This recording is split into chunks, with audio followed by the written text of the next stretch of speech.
l'objectif de l'accès à la culture du CCAS, de la mission accès à la culture du CCAS, c'est de s'appuyer sur la culture et sur l'art pour accompagner socialement des personnes qui souffrent d'isolement, c'est-à-dire qui, à un moment donné de leur vie, se retrouvent en rupture de lien social. Donc c'est un prétexte et en même temps c'est un droit fondamental que la culture, l'accès à la culture, et donc on va s'appuyer sur nos partenaires, les musées, le théâtre, la photo. On va s'appuyer aussi sur des artistes pour animer des ateliers créatifs qui vont apporter ce lien social qui manque tant à nos participants, donc en travaillant au sein de groupes, en allant sur les lieux de culture, en faisant des visites qu'on prépare en amont et, et avec lesquelles on va rediscuter en aval de ce qu'on a vu. Voilà, donc ça leur permet de se forger un esprit critique et ça leur permet aussi de reconstruire ce maillage sociétal qui leur manque en renouant des liens avec des amis, de la famille qu'ils n'ont pas vu depuis longtemps et en se remobilisant dans de nouveaux projets, que ce soit des projets professionnels ou personnels. Voilà, c'est le but de l'accès à la culture.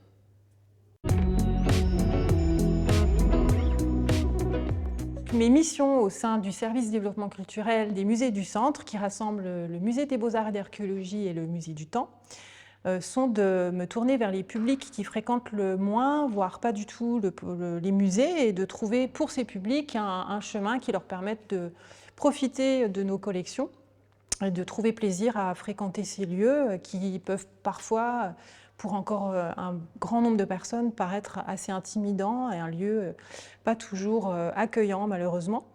Et donc pour ce faire, je suis tournée vers les structures extérieures, les associations, les structures du champ social, avec lesquelles je co-construis des actions qui sont pensées à chaque fois spécifiquement pour leur public et pour les personnes qu'ils accompagnent, leurs usagers. L'idée étant de co-construire, d'imaginer ensemble des actions qui soient vraiment les plus adaptées à ces personnes. Donc ça donne lieu à de nombreux partenariats, certains de longue date, avec l'hôpital, avec l'association Paris, avec la maison d'arrêt également, avec l'association La Boutique Jeanne Antide. Donc dans toutes ces structures, nous intervenons de façon hebdomadaire. Mais nous construisons également de nombreux projets avec toutes les structures qui composent le territoire du Grand Besançon et qui peuvent être concernés par cette problématique de l'accès à la culture pour les personnes qui en sont les plus éloignées. Bien, nous avançons un peu à marche forcée, mais c'est toute la densité des structures et des acteurs culturels à Besançon, et social également, naturellement, puisqu'on a compris que c'était indissociable. Le terme de notre manifestation a été créé bien avant le sujet. Je vais commencer par vous, Nicolas Bousquet. On se vous voit en public, on se tutoie d'habitude, mais chef de service du développement culturel. Mais est-ce qu'un musée a besoin de se développer culturellement, surtout l'un des plus anciens de France? Normalement, il n'a pas à se développer, ça fonctionne tout seul. Et puis comment doit-il et comment peut-il se développer vis-à-vis et s'ouvrir vis-à-vis de tous les publics, et quel public en l'occurrence? Et puis nous aurons votre collaboratrice Marianne qui ensuite pourra nous présenter des actions très concrètes, une très récente en partenariat avec le CCAS, et puis une autre avec un autre partenaire. Et ce sont deux actions quasiment concomitantes sur des publics différents, mais des publics qui sont tous les deux en lien avec l'intervention sociale. Merci pour cette introduction. C'est bien de ne pas avoir trop dévoilé ce que je vais dire après. Les musées, évidemment, sont un peu un symbole de la culture savante, hein, pour rebondir sur ce que disait Gérard Creux juste avant, la réflexion de Pierre Bourdieu, Alain Darbel sur l'amour de l'art, la distinction. Effectivement, on l'a vécu en plein, et depuis l'origine, la création des musées, leur objectif, un des objectifs affichés, c'est de former les citoyens, de toucher les créateurs Et pour cela, il y a une réflexion dès l'origine sur le rapport au public. Et ce rapport au public, il peut être conçu de différentes manières, comme descendant, hein, ça a été longtemps le cas. On peut aussi évoquer la transcendance de l'art. Mais aujourd'hui, on est sur une démarche qui est assez différente, qui est celle plutôt de l'élargissement des publics et de la co-construction. Alors, le développement culturel, oui, c'est ça. C'est évidemment s'adresser à des publics habituels qui viennent au musée parce que ça fait partie de leur code, parce qu'ils en ont besoin pour se former, devenir artistes ou briller par les expositions qu'ils ont vues hyper réalistes ou non. Mais le travail que l'on fait au sein du développement culturel, c'est s'intéresser à tous les publics. Et évidemment, souvent, c'est les grands musées qui donnent le ton, le là. Et dès 1996, le Louvre a créé un département des publics considérés comme du champ social, éloignés. Progressivement, d'autres musées se sont dotés de ce type de professionnels qui vont aller créer des projets avec les publics d'un territoire qui ne viennent pas habituellement dans les musées. Alors, bon, on peut citer par exemple la Cité des Sciences en 2003 ou le musée d'Orsay en 2008. Les musées de Besançon, c'est en 2010 que c'est créé. Donc, pour la première fois, un poste, Isabelle Sombardier, qui travaillait sur ces publics éloignés de la culture, empêchés du champ social, du territoire. Beaucoup d'appellations pour dire que finalement, on a des publics qui ne viennent pas au musée ou pas facilement et il faut travailler de manière volontaire. Le musée des Beaux-Arts et d'Archéologie a, bon, comme vous l'avez dit, est une des plus anciennes collections ouvertes au public en France, avec des collections tout à fait prestigieuses qui partent de la préhistoire et qui vont jusqu'à l'art moderne. Et c'est une formidable ressource pour mettre en place des projets qui peuvent intéresser tout le monde. Et l'idée, c'est de travailler avec des partenaires pour rendre intelligible, intéressante, construire des projets qui vont apporter à la société, soit dans le domaine de l'inclusion, soit dans le domaine de l'égalité des chances, soit dans le partage, comme on disait tout à l'heure. Et effectivement, c'est cette volonté d'ouvrir très largement les publics, c'est une volonté de la collectivité, de nos élus, qui nous ont donné les moyens de créer ce premier poste lié au champ social, qui est aujourd'hui occupé par ma collègue Marianne Pétiard, ici présente, et ensuite un deuxième poste pour s'occuper des publics plutôt en situation de handicap, travailler l'inclusion, puisque la rénovation du musée entre 2014 et 2017, du musée des Beaux-Arts et d'Archéologie, était liée à des problèmes d'accessibilité. Donc on ne pouvait pas rouvrir le musée sans traiter de manière volontariste cette question de l'accessibilité. Le musée du temps aussi, qui est mutualisé, a traité cette question de l'accessibilité. On a beaucoup travaillé avec les structures du territoire. Et pendant la fermeture du musée des Beaux-Arts et d'Archéologie, nous avons mis en place un projet tout à fait ambitieux. On se rappelle Anne Tanguy, puisque nous avons déplacé le musée des Beaux-Arts dans le quartier de Planoise, quartier prioritaire, avec des présentations d'œuvres originales, hein, avec tout le présupposé que ça pouvait inciter à avoir toutes les voilà, réticences qu'il pouvait y avoir chez certains d'exposer des œuvres aussi bien de Picasso que d'œuvres de Matisse ou d'autres grands artistes dans un quartier populaire. Et pourtant, c'était une vraie aventure très intéressante qui a permis de toucher plus de 30 000 personnes, des personnes très, très éloignées de la culture. Et c'était surtout une aventure multipartenariale, puisque toutes les associations du quartier et bien au-delà ont travaillé avec le musée pour rendre ces collections accessibles. Et si j'en parle, c'est que c'est une opération qui a permis de dépasser justement les clivages. Si on avait créé, par exemple, ex nihilo, une antenne du musée à Planoise, on aurait eu, peut-être 1000 personnes sur les 3 ans qu'a duré cette aventure. Là, 30 000 personnes, c'était grâce justement à tout ce réseau qui s'est mis en place avec la maison de quartier, avec la médiathèque, et évidemment avec les 2 scènes et toutes les composantes du quartier, les écoles. Vraiment, c'était une très très belle aventure qui s'est prolongée après la réouverture du musée des Beaux-Arts et d'Archéologie, puisqu'on continue à mener régulièrement des projets avec tous les acteurs du territoire. Et c'est ce que va nous présenter ensuite Marianne Pétiard. Mais peut-être et puis aussi Valérie Michel, avec qui on a beaucoup travaillé par le passé et on continue à le faire. Mais simplement pour conclure mon propos, le développement culturel pour les musées, c'est vraiment un investissement pour l'avenir, On a vu le bénéfice pendant les confinements. On a eu l'occasion d'intervenir avec des personnes très isolées dans les EHPAD, avec les musées au bout du fil, nos médiateurs appelés dans les EHPAD. On a mis en place aussi des actions pendant les phases de vaccination, dans les vaccinodromes. On est vraiment une ressource pour le territoire pour créer du bien-être, du lien social, lutter contre les discriminations, créer de l'inclusion. Et ça, je pense que ça a de l'avenir. Très bien, merci pour cet éclairage qui, je crois, rien n'a été oublié, même s'il y a encore beaucoup de projets à faire et à monter. C'est tout l'intérêt de ce genre de rencontres et de forums. Justement, vous parliez de Marianne Bétiard qui, dans une autre vie professionnelle, parce que tout à l'heure, Aline Chassagne expliquait qu'elle avait un peu de mal avec la stigmatisation ou la schématisation sur les publics éloignés, empêchés. Il est néanmoins, alors on l'entend tout à fait, hein, et c'est naturellement une des premières choses que de déstigmatiser et de ne pas enfermer les gens dans des cases. Il est néanmoins des publics empêchés avec lesquels, et matériellement empêchés avec lesquels vous avez travaillé dans une autre vie professionnelle.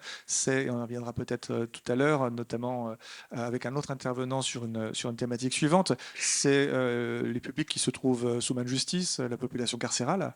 Mais actuellement, et comme je le disais en introduction, vous avez très récemment décroché une exposition qui était connexe ou qui s'appuyait sur la grande exposition temporaire actuelle sur le beau siècle au Musée des Beaux-Arts et d'Archéologie, qui a été montée en collaboration, puisque vous êtes médiatrice culturelle, avec les ateliers créatifs. Alors je ne veux pas trop en dire parce que je m'en voudrais. Est-ce que vous pouvez nous parler de ces projets, de votre coopération, et puis je pense que ce serait bien de faire ça à deux voix avec Valérie Michel, de ce projet, d'autres projets, de votre fonctionnement, de vos interactions quasiment au quotidien, avec quel public, avec quel résultat? Ben, le résultat, on le voit là, parce que vous avez décroché une position, vous en raccrochez une sur des portraits. Alors c'est avec un autre partenaire, mais peu importe, parce qu'il s'agit bien des publics qui nous intéressent, puisque là, en l'occurrence, c'est 7 portraits, si je ne me trompe pas sur le chiffre, 7 portraits de femmes en EHPAD. Voilà, je vais vous laisser mon micro, parce que comme ça, vous pouvez intervenir peut-être toutes les deux de façon un peu simultanée.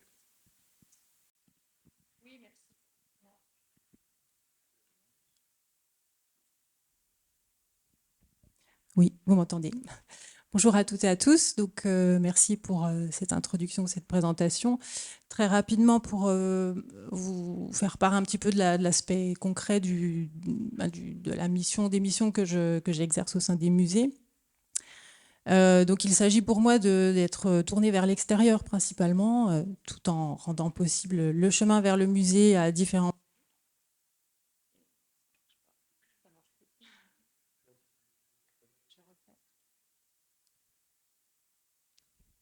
Oui.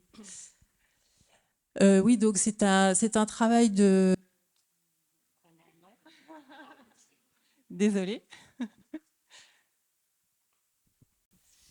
Donc le cœur de mon métier, en fait, c'est effectivement d'être tourné vers les structures partenaires, d'aller à la rencontre des différentes structures qui pourraient me permettre au musée de toucher ces publics qu'on dit éloignés, empêchés, peu importe. Ce sont les personnes en fait dont la particularité, ce qui les rassemble, c'est qu'ils ne viennent pas ou peu au musée pour différentes raisons.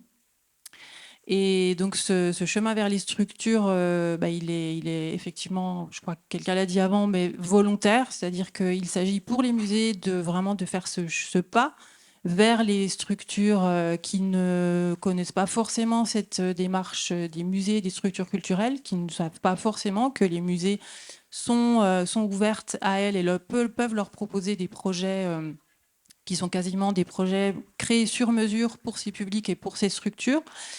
Donc la première chose que j'ai faite lorsque je suis arrivée sur ce poste, c'est d'aller à la rencontre des structures et de faire connaître cette mission du musée et de la faire, de donner envie aux travailleurs sociaux, aux éducateurs, aux animateurs et autres métiers, parce que ça recouvre des métiers très très différents, de leur donner envie d'accompagner leurs usagers, leur public vers le musée. Et donc d'ensuite de pouvoir les accueillir avec des projets qui soient à chaque fois parfaitement adaptés à leur public et aux personnes qu'ils accompagnent. Effectivement, on a parlé de l'importance de la prise en compte des personnes.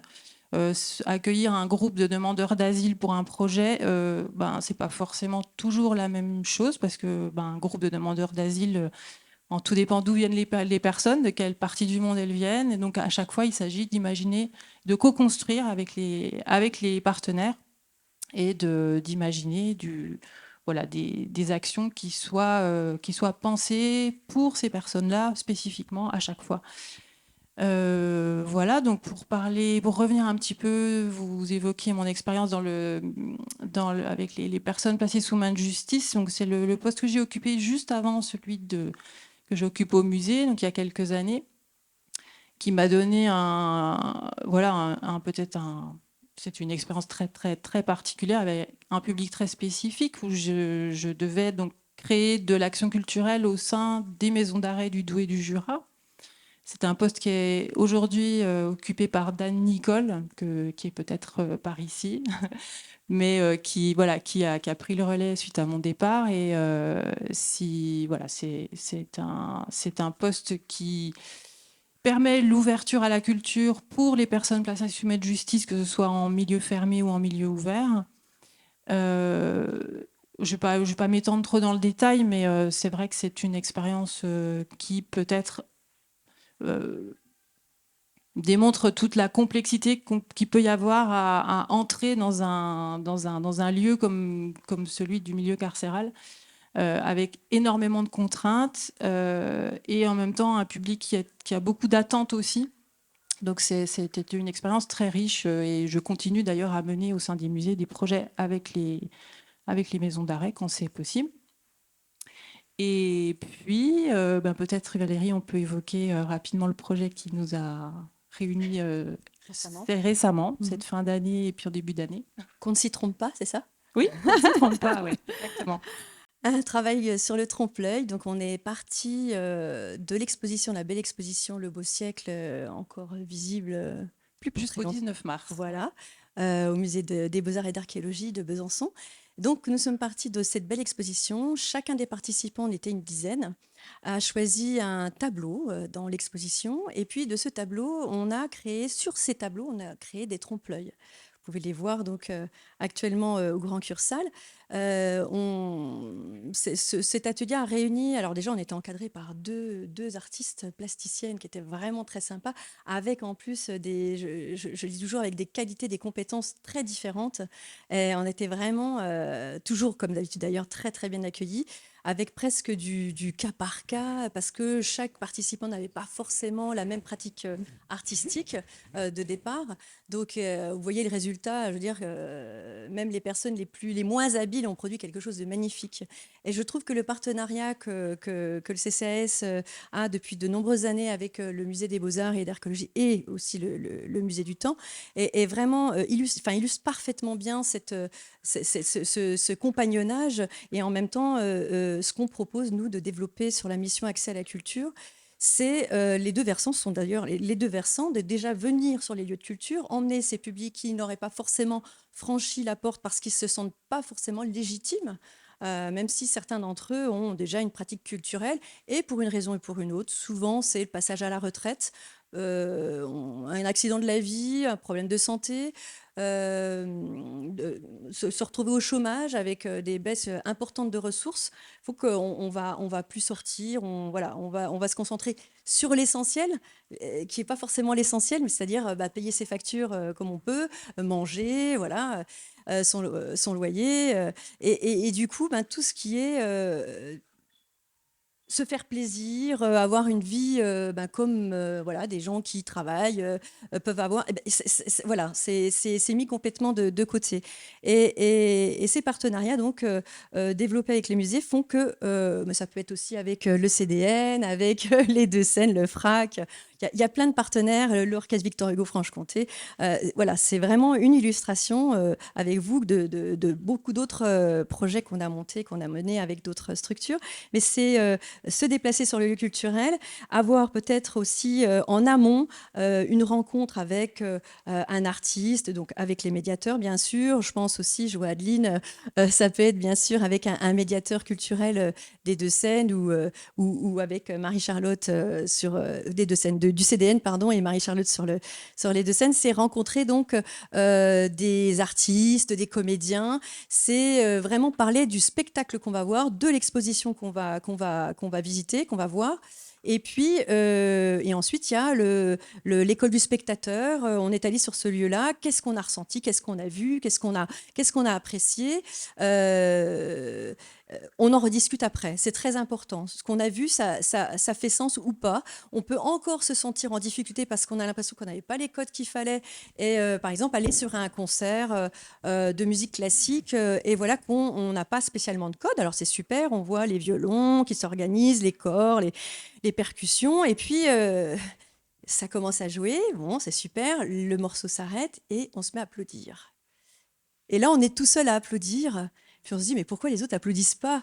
Eh bien oui, on n'a pas eu le code, parce qu'entre deux mouvements, on n'applaudit pas. Alors ça, c'est vraiment une illustration de ce qu'on peut avoir comme sentiment de « je suis pas à ma place, je suis pas bien, quoi. Je n'ai pas compris ». Gérard Creux le disait tout à fait bien. Voilà, on n'est pas où il faut, on n'est pas... et ben voilà, c'est ça qu'on va essayer de travailler en amont d'une sortie. On va en rediscuter ensuite, une fois que la sortie est faite. Ça, c'est vraiment les sorties culturelles voilà, qu'on peut faire toute l'année. Et puis, donc, il y a le côté aussi artistique avec les ateliers artistiques, les ateliers créatifs du CCAS, où on va travailler en binôme donc, avec toujours un artiste. Et ça peut être voilà, tous les arts plastiques avec la céramique, le dessin, la peinture. Ça peut être la photographie, ça peut être également le théâtre. Et puis, c'est exactement la même chose. Ces projets artistiques qu'on monte donc avec vous, avec les structures telles que la vôtre, donc les musées, sur un atelier particulier où on va créer encore quelque chose. Et ça, c'est extrêmement valorisant parce que on a déjà ce lien de confiance, surtout quand on a un partenariat aussi ancien qu'avec vous. On sait où on va à la maison, on la connaît, on sait qu'on va être bien accueilli, on sait que voilà où on met les pieds. Et en fait, c'est vraiment cette confiance qui va faire que vous allez nous tirer vers le haut et qu'on va être capable de faire des choses qu'on s'estimait plus capable de faire en fait. J'ai eu l'occasion, pour préparer l'indissociable, d'interroger, de donner la parole aux participants, parce que je pense que c'est vraiment important de savoir l'effet de la culture et de l'art sur les publics qu'on est amené à accompagner. Et donc, ils avaient pas tous la même conception de la culture. Qu'est-ce que ça veut dire? Je veux dire, autant de personnes on interrogera, autant de réponses on obtiendra. Mais ce qui était intéressant, c'était le côté... Enfin, j'ai l'impression d'être, ça y est, normal. Je vis normalement. Ça, une participante, Rose, l'a bien dit comme ça. Je me sens normale quand je vais sur les lieux de culture. Enfin, je me sens plus mis à l'écart, une citoyenne de seconde zone. Ben oui, c'est ça aussi. La pratique culturelle, c'est faire société, c'est ce lien social qu'on crée. Alors, ça peut être un prétexte, même si c'est un droit fondamental, mais on s'appuie là-dessus pour donner son avis, forger son esprit critique, pouvoir discuter, avoir une conversation, se sentir légitime d'entrer sur un lieu d'exposition, voilà. Et c'est ça qui est vraiment important dans tous ces partenariats. Et j'entends bien réenchanter, c'est tout à fait ça. J'avais l'impression d'apporter le chèque du loto, moi, quand je suis arrivée sur cette mission. Pour moi, c'est du plaisir, quoi. Encore faut-il que ce plaisir, on le prépare un petit peu en amont. Il y a des choses à faire, ça va pas de soi. Mais voilà, c'est vraiment donner du bonheur aux gens et puis qu'ils se sentent légitimes, on lève cette autocensure et puis c'est génial, c'est créateur de liens sociaux on se forge une identité, on se forge un sens critique, un esprit critique et puis on peut dialoguer avec, je me souviens d'une dame qui avait appris à lire très tardivement, à 18 ans, et qui échangeait avec un metteur en scène, mais comme si voilà, ils se connaissaient depuis toujours et avec vraiment des réflexions extrêmement intelligentes. Voilà. Il n'y avait plus de censure. Merci. Eh bien, c'est plus que en lien avec l'intervention de Gérard Creux, qui parlait à la fois du fait de réenchanter votre travail et puis d'apporter quelque chose de très nouveau et de novateur. Et nous sommes dans un forum de l'innovation sociale. Et puis, vous avez également mis l'accent sur autre chose que Gérard Creux avait pointé, c'est tout l'intérêt, et même l'intérêt principal, de l'avant et de l'après dans toute la démarche de la rencontre et de la pratique culturelle. Voilà, avant de repasser la parole à Nicolas Bousquet rapidement, qui voulait conclure, je préciserai également dans tous les partenariats que nous avons, alors on va pas être exhaustif sur la liste, que nous avons, alors principalement avec les musées du centre, le CCAS a également signé une convention l'année dernière, en 2022, avec la Citadelle, qui est un acteur à différents titres, un acteur essentiel et majeur au niveau local et régional et même national. Voilà, Nicolas, encore un mot, je crois. Simplement un tout dernier exemple, le musée des Beaux-Arts et d'Archéologie, quand il était réhabilité et qu'il a rouvert en 2018, en fait, le premier groupe à être venu le visiter, c'est un groupe de gens très précaires, SDF, qui sont venus avec la boutique Jeannontide avant même l'inauguration par le président de la République. Donc ça, c'était possible que parce que justement, on avait mis en place des collaborations de long terme, des partenariats importants. Et le musée, comme tous les autres lieux culturels, sont des lieux effectivement de valorisation. Et c'est très important pour ces publics de les faire venir au musée, non pas pour la transcendance de la culture, mais parce que ça va leur apporter réellement quelque chose de profond.